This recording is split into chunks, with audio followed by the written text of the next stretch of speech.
నీవు ఆశీర్వదించబడ్డావు, మరియు నీ గర్భఫలమైన యేసు ధన్యుడట. తర్వాత పవిత్ర మేరీ. బాబోయ్, ఈ పరిశుద్ధం అనేటువంటి టైటిల్ యేసు ప్రభు వారికి ఇచ్చారా బాబు. తర్వాత గాబ్రియేల్ చెప్పింది ఏంటి అని అంటే, నీ కడుపును పుట్టేటటువంటి వాడు పరిశుద్ధుడు. తల్లి పరిశుద్ధం అని బైబిల్లో ఎక్కడా చెప్పలేదండి.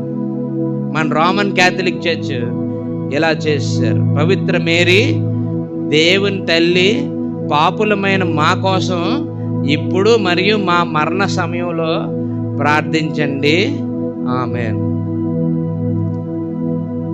ఓకే, మరియం ప్రార్థన చేయడం వరకు ఓకే, కానీ మన కోసం ప్రార్థన చేయడానికి మనం ఎవరమో మరియమ్మకి తెలియదు.